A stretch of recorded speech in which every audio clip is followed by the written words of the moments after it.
नमस्कार साथियों, मैं सचिन गुप्ता आप सभी का आपके अपने यूट्यूब चैनल पर स्वागत करता हूं। आज हम लोग आपके आगे आगामी परीक्षा यूपी पेट के संबंध में मॉडल टेस्ट नंबर 3 को हल करेंगे। इससे पहले हमने आपके लिए मॉडल टेस्ट नंबर 1 और 2 को हल करा दिया था। जिन छात्रों ने अभी तक उन टेस्ट को नहीं देखा है वो हमारी प्ले लिस्ट में जाकर उनको देख सकते हो।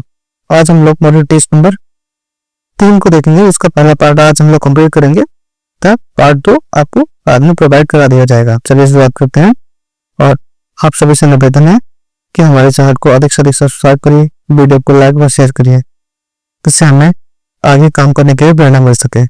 चलिए आज का हम लोग पहला सवाल देखते हैं। आज का पहला सवाल हमारा है, ब्रह्मोस मिसाइल की उत्पादन इकाई का उद्घाटन किस शहर में हुआ है? तो हमारा सवाल बनता है कि ब्रह्मोस इकाई के उत्पादन का उद्घाटन किस शहर में हुआ है, और आपके ऑप्शन है बच्चों लखनऊ, भुवनेश्वर, मुंबई और चेन्नई।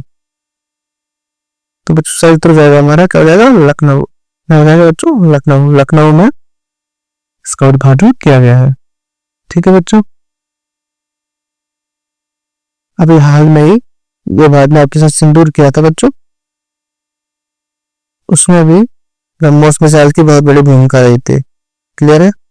तो ब्रह्मोस मिसाइल की उत्पादन इकाई जो कहाँ खोली गई है? लखनऊ में। ये हमारा हो गया सवाल नंबर 1। सवाल नंबर 2 हमारा है, और सवाल नंबर 2 क्या कहता है बच्चों? सवाल नंबर 2 कहता है कि 18 अप्रैल 2025 को लॉन्च की गई पुस्तक संस्कृति का पंचम अध्याय किस बारे में है? सवाल को ध्यान से पढ़ लीजिए आप लोग। पहला सवाल, 18 अप्रैल 2025 को लॉन्च की गई पुस्तक संस्कृति का पंचम अध्याय किसके बारे में है? वाक्य अच्छा आपके ऑप्शन दिए गए हैं। भारत का स्वतंत्रता संग्राम, ऑप्शन नंबर 2। पीएम मोदी की भाषणों का संकलन, ऑप्शन नंबर 3। प्राचीन संतों की शिक्षाएं, ऑप्शन नंबर 4 है बच्चों भारतीय मंदिरों का इतिहास।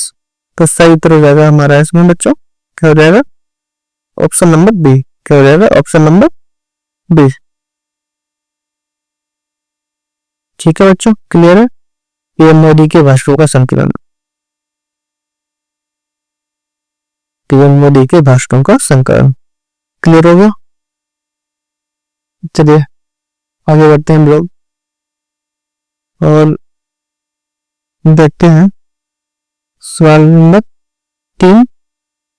सवाल नंबर 3 है बच्चों हमारा, बरचोल दलित साहित्य पुरस्कार 2025 से किसे सम्मानित किया गया है? क्लियर है? पढ़ लिया आपने? और आपके ऑप्शन है बच्चों पी शिवकामी, नंबर 2 सुश्री शिवशंकरी, नंबर 3 श्रीनिधि वर्मा शर्मा, और नंबर 4 आता है श्रेयसी सिंह। क्या है बच्चों? श्रेयसी सिंह। तो बच्चों हमारा सही उत्तर हो जाएगा ऑप्शन नंबर ए। क्या हो जाएगा बच्चों? पी शिवकामी। ठीक है, पी शिवकामी को बरचोल दलित साहित्य पुरस्कार उनके दलित साहित्य के लिए सम्मानित किया गया। क्लियर है? तो हमारा सही उत्तर हो जाएगा बच्चों ऑप्शन नंबर ए। ऑप्शन नंबर ए। बच्चों आप लोग जब भी हल करें तो ध्यान से पढ़ने सवाल को, पूछा क्या जा रहा है, उसके बाद को सवाल को हल करने का प्रयास करें। चलिए सवाल नंबर 4 देखते हैं हम लोग। सवाल नंबर 4 है हमारा, अप्रैल 2025 में साइबर अपराध के लिए QNU लैब्स द्वारा लॉन्च किए गए प्लेटफॉर्म का नाम क्या है? ठीक है, सवाल को पढ़ लिया आप, ध्यान से पढ़िए। तो आपके ऑप्शन है बच्चों QGuard,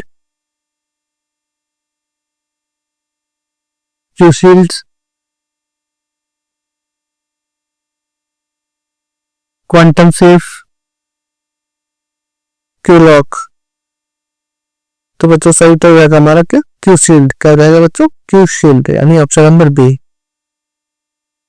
ये क्वांटम आधारित प्लेटफॉर्म है जो कि लॉन्च किया गया है। ठीक है, तो क्या नाम लगता है बच्चों? QShield।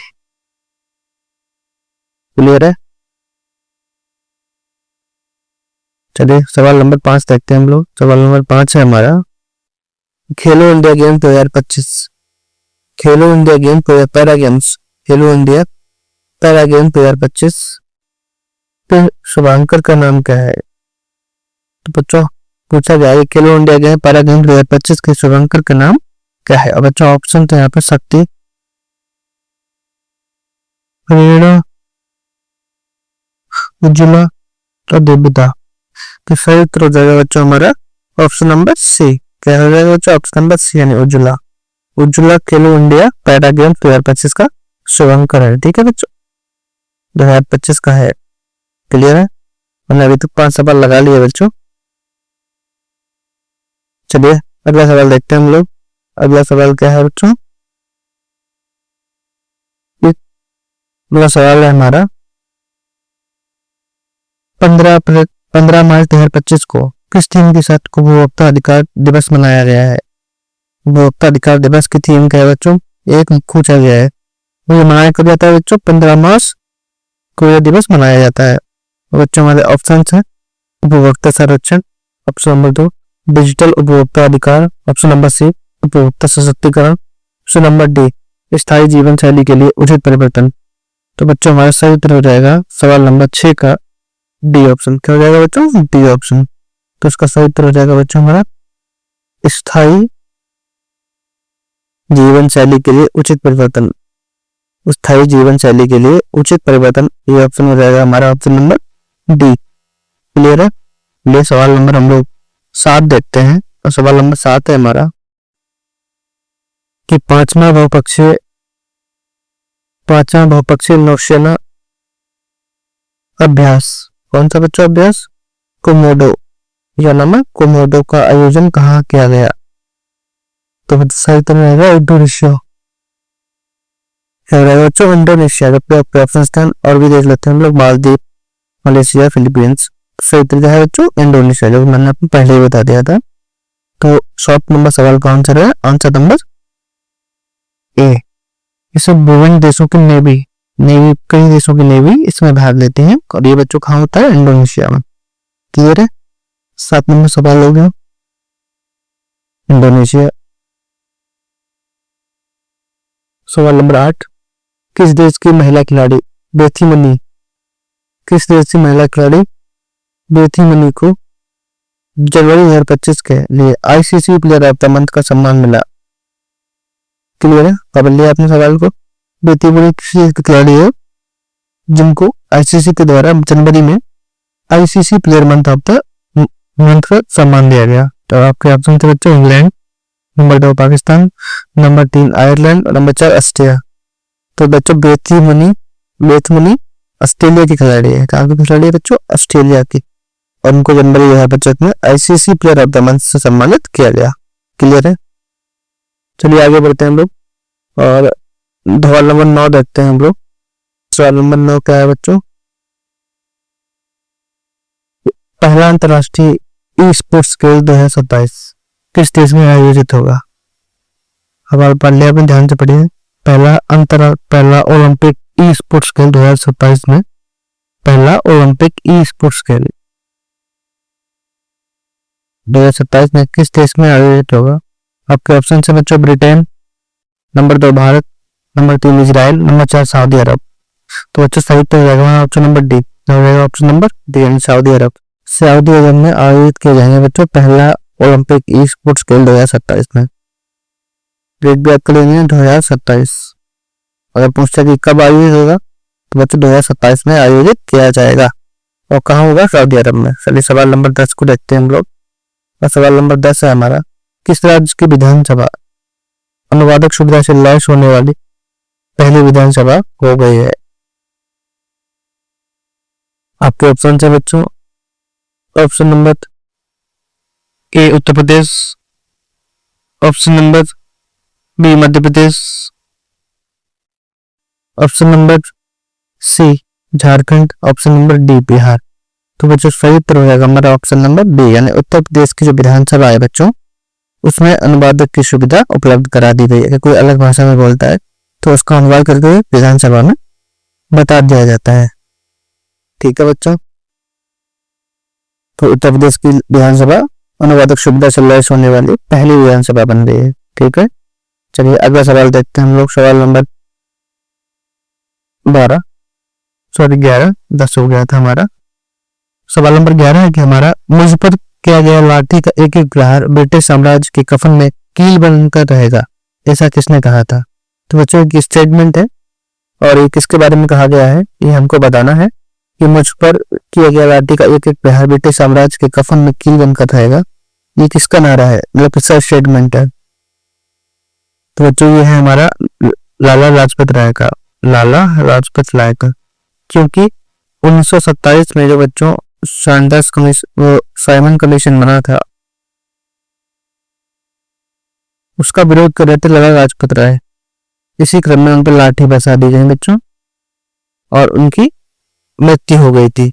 जब लाठी बरसाई जा रही थी और लाठी बरसाने का जो ऑर्डर दिया था बच्चों, सैंडर्स नाम के एक अधिकारी ने दिया था।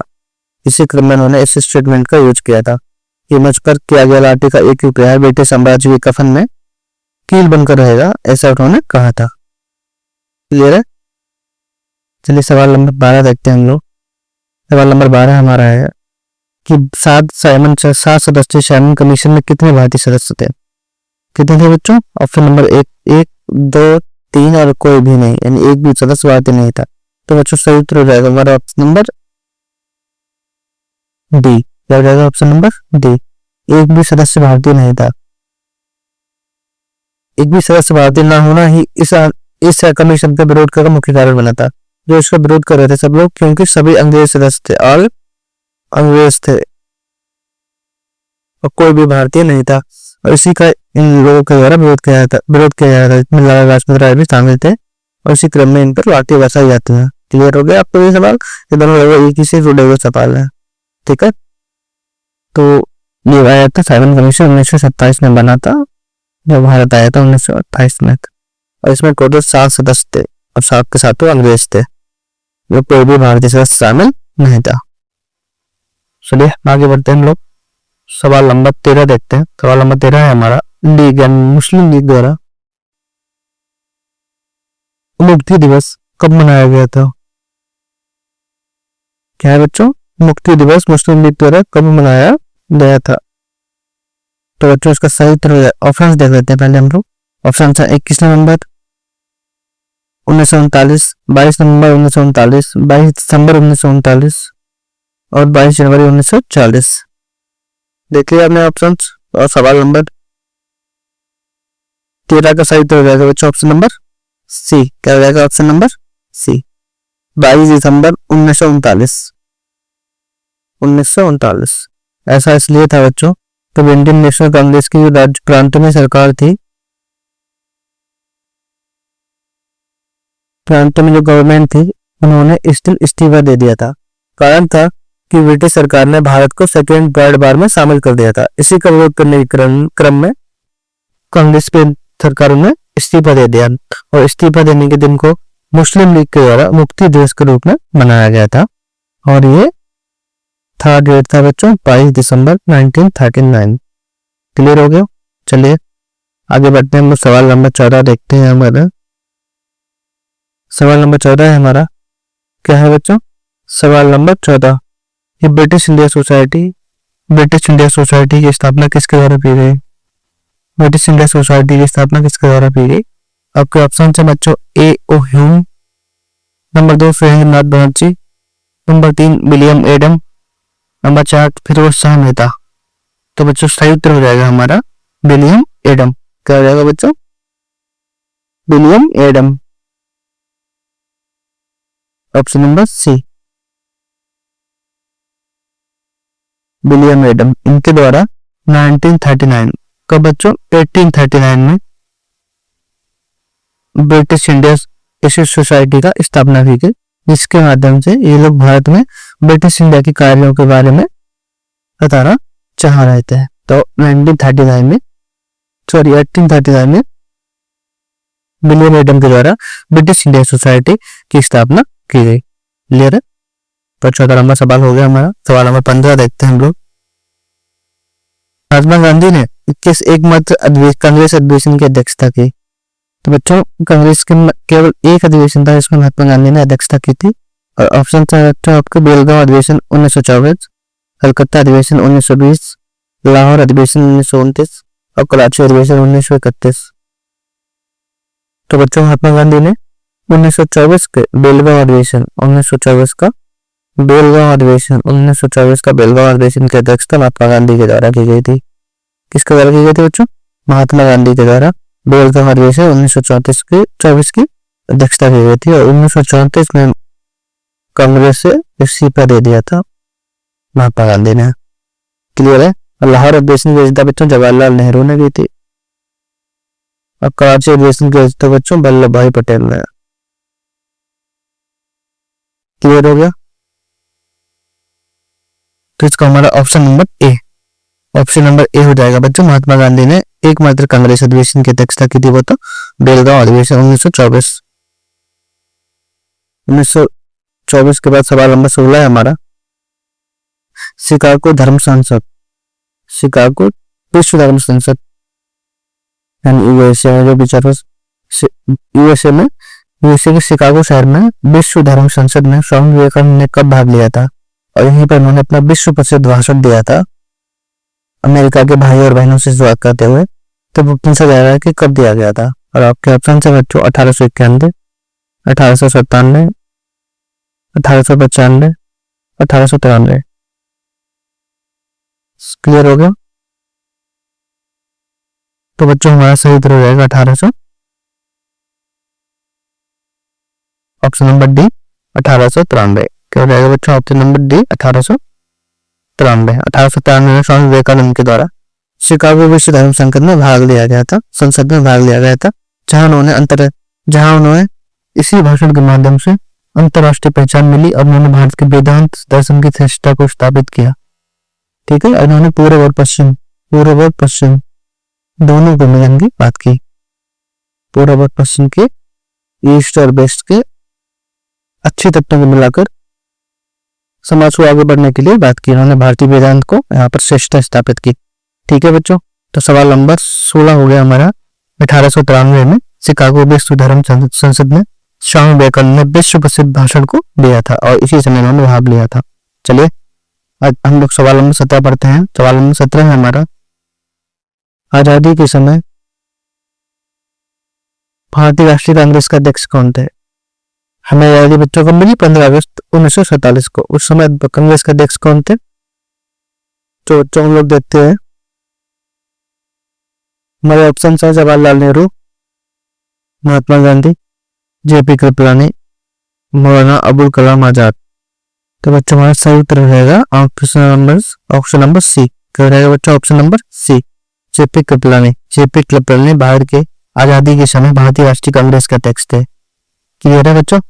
और डॉक्टर मौलाना अब्दुल कलाम 1940 से 1946 तक सबसे लंबे समय तक अध्यक्ष रहने वाले व्यक्ति हैं मौलाना अबुल कलाम आजाद। प्रतिशत कांग्रेस के सबसे युवा अध्यक्ष भी बच्चों कौन है? मौलाना अबुल कलाम आजाद। स्वतंत्रता के समय यानी 15 अगस्त 1947 को जब भारत आजाद हुआ था तो उस समय अध्यक्ष थे जेपी कृपलानी। क्लियर हो गया बच्चों? चलिए सवाल नंबर हम लोग 18 देखते हैं। 18 सवाल है हमारा अनुशीलन समिति के बारे में।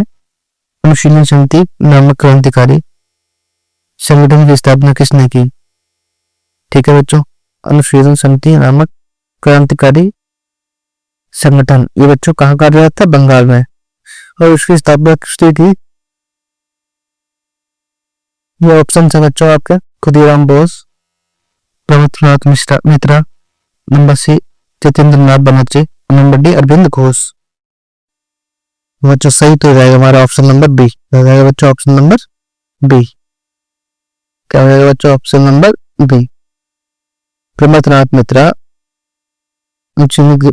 अनुशीलन समिति के संस्थापकों में से एक थे। 1902 में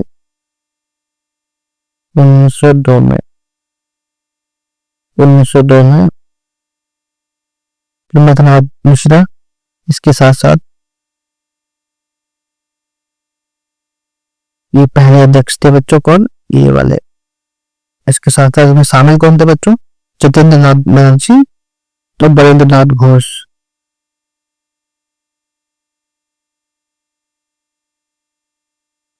ये दोनों भी इसके संस्थापक सदस्यों में से एक है, लेकिन मुख्य बच्चों कौन था? उसका अध्यक्ष पहले कौन थे? वो थे मित्रा।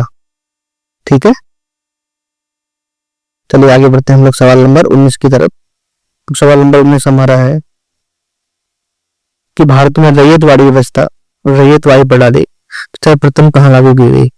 कहाँ लागू की गई बच्चों? ये हमारा सवाल है। रैयतवाड़ी प्रणाली सर्वप्रथम कहाँ लागू की गई?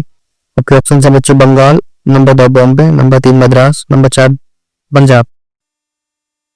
तो बच्चों हमारा सही उत्तर हो जाएगा जहां रैयतवाड़ी बंदोबस्त लागू किया गया था वो है बच्चों ऑप्शन नंबर सी। क्या है ऑप्शन नंबर सी यानी मद्रास में। मद्रास में सबसे पहले रैयतवाड़ी, रैयतवाड़ी के मतलब किसानों को उनका अधिकार दिया गया, भूमि का, किसानों को मालिक माना गया, रैयतों को अधिकार दिया गया, वही टैक्स पे करते थे। तो ये बच्चों लागू किया गया सबसे पहले मद्रास में। कहाँ लागू किया गया बच्चों? मद्रास में। 1792 में मद्रास में Thomas Munro, Thomas Munro, Thomas Munro के द्वारा इस प्रणाली को सर्वप्रथम मद्रास में लागू किया गया था। और पंजाब में बच्चों कौन सी प्रणाली लागू था? महलवाड़ी। ठीक है बच्चों।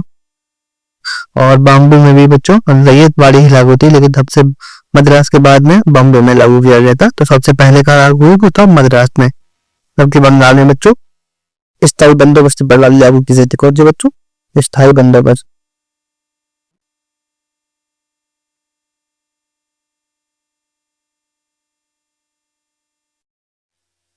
क्लियर है? चलिए सवाल नंबर 20 देखते हैं हम लोग।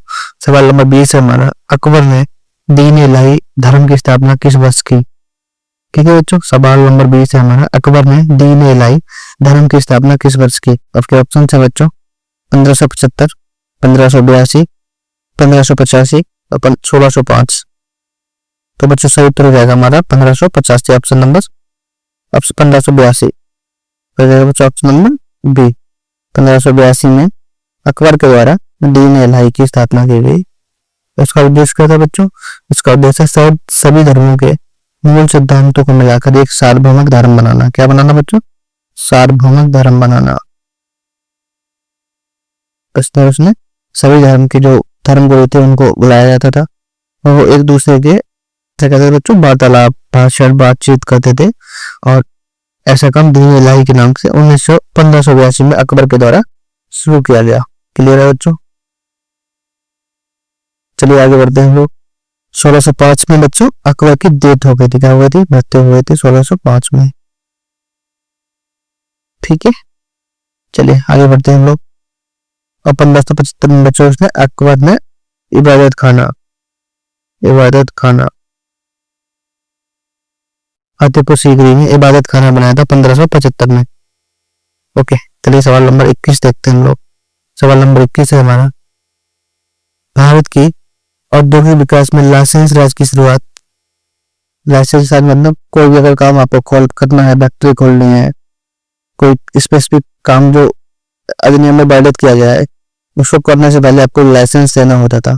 तो लाइसेंस राज की शुरुआत भारत में किस औद्योगिक नीति से मानी जाती है?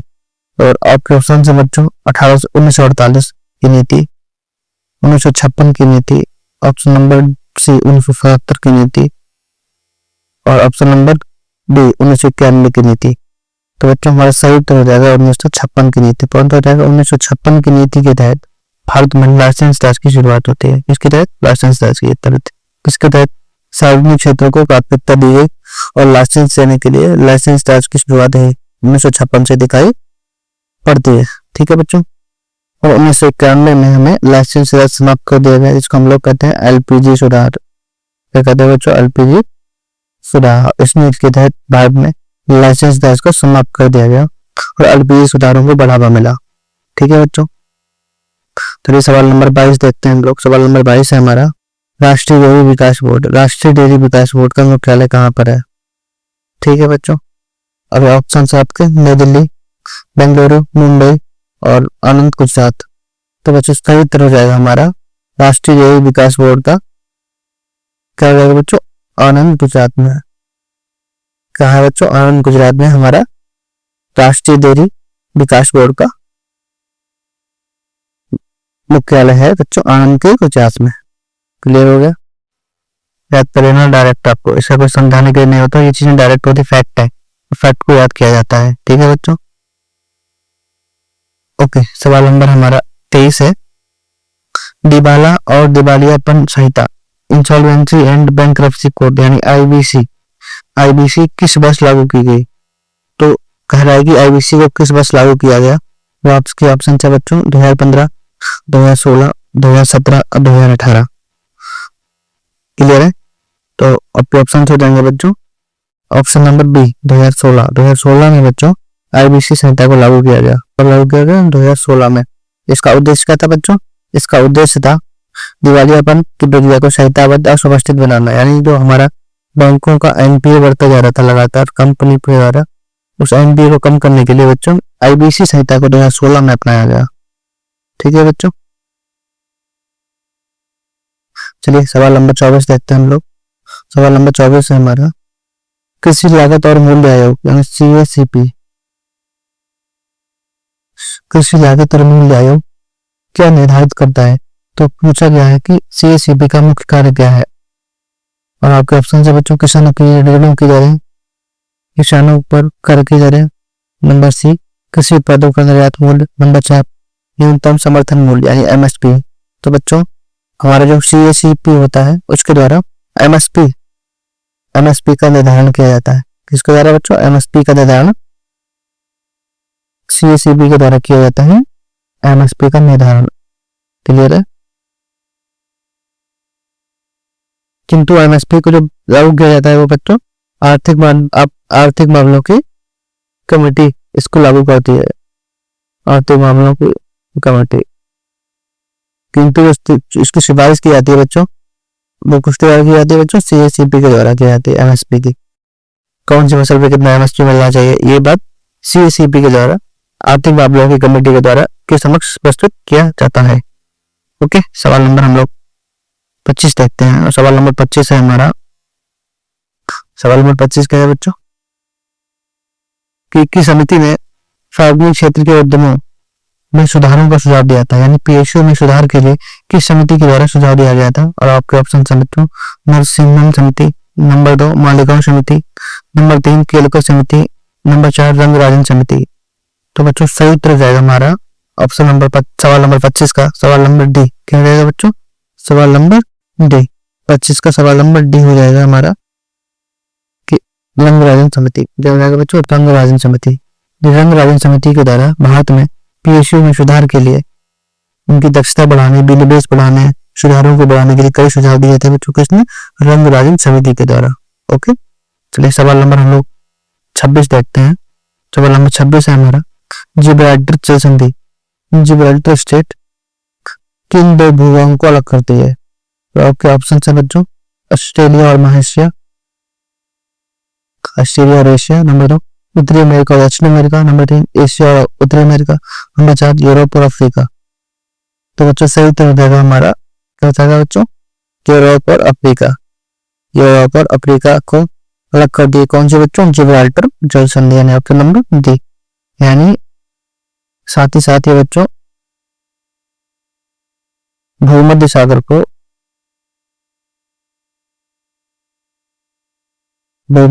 को अटलांटिक से जोड़ती है। और बच्चों ये स्पेन इन यूरोप का स्पेन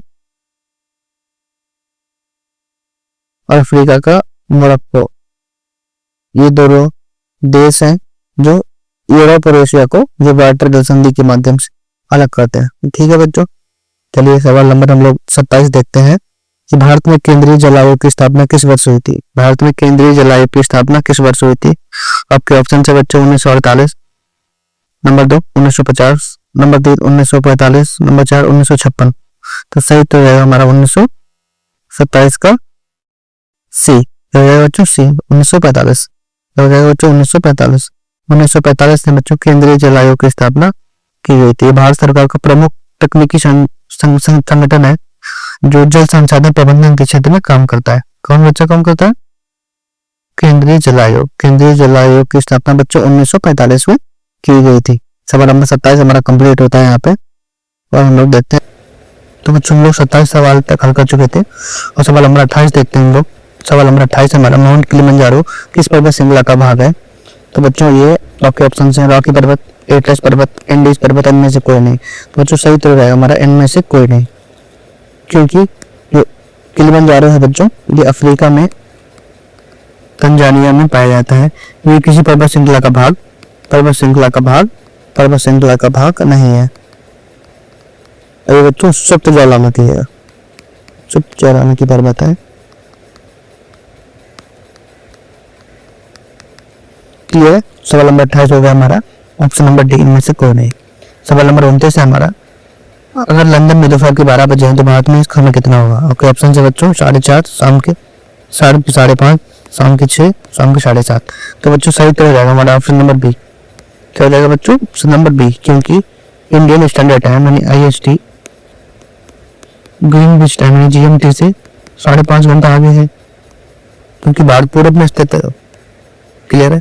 तो अगर दोपहर की 12 बजे है बच्चों तो उसको हम 5.5 घंटे जोड़ दें तो हो जाएगा शाम के 5:30। ठीक है। अगर मान लो इसमें होता है कि शाम के 1 बजे है, दोपहर का 1 बजे है, तो उसमें भी 5.5 घंटे जोड़ देते तो हमारा टाइम हो जाता है शाम के 6:30। क्योंकि 12 बजे हैं तो यहाँ पर भारत में शाम के 5:30 बजे होंगे। क्लियर है। आज का अंतिम सवाल हम लोग देखते हैं और उसके बाद अगला पार्ट में हम लोग आप कराएंगे कि प्रवासन के एक पुश फैक्टर तो क्या है। आपके ऑप्शन था बच्चों, बेहतर रोजगार के अवसर, बेहतर शिक्षा, बेहतर स्वास्थ्य सेवाएं, युद्ध और राजनीतिक संघर्ष। तो बच्चों हमारा उत्तर हो जाएगा युद्ध और राजनीतिक संघर्ष। क्या हो जाएगा बच्चों? युद्ध और राजनीतिक संघर्ष। कुछ फैक्टर बच्चों वो होते हैं जो लोगों को मजबूर करते हैं किसी दूसरी जगह जाने के लिए। इनमें मुख्य कारण है युद्ध और राजनीतिक संघर्ष। वहीं ये आपके 3 ऑप्शन है, ये वाले, ये बच्चों पुल फैक्टर है। क्या है बच्चों? पुल फैक्टर। पुल फैक्टर वो होते हैं जो आकर्षित करते हैं कि लोग उसकी तरफ आए। जैसे दिल्ली में शिक्षा, रोजगार, स्वास्थ्य की अच्छी व्यवस्था है तो लोगों को ये पुल फैक्टर के रूप में काम करते हैं। इसके द्वारा बिहार, यूपी के जो विभिन्न मजदूर हैं वो पुल फैक्टर के रूप में दिल्ली में प्रवास करते हैं। ये मजबूरी कैसे बच्चों? युद्ध और राजनीतिक संघर्ष हो गया, इसके कारण बच्चों उस फैक्टर के रूप में काम करते हैं, युद्ध और राजनीतिक संघर्ष। तो आज का अंतिम सवाल था हमारा सवाल नंबर 30। और सवाल नंबर 30 के बाद हम लोग पार्ट 2 में आपके अगले के सवाल, अगले पार्ट में आपके अगले वाले क्वेश्चन को हल कराने का प्रयास करेंगे। आप सभी से निवेदन है आप लोग हमारे चैनल को अधिक से अधिक सब्सक्राइब करिए, वीडियो को लाइक करिए और बेल आइकन को भी दबा दीजिएगा, जिससे जब भी हम आपके लिए वीडियो अपलोड करें तो आपके पास ऑटोमेटिक रूप से नोटिफिकेशन आता रहे। तो ज़्यादा से ज़्यादा इस वीडियो को शेयर करें, जिससे अन्य छात्र भी इस छात्र का इस जो हमारे द्वारा श्रृंखला चलाई जा रही है इसका अधिक से अधिक लाभ ले सके। धन्यवाद।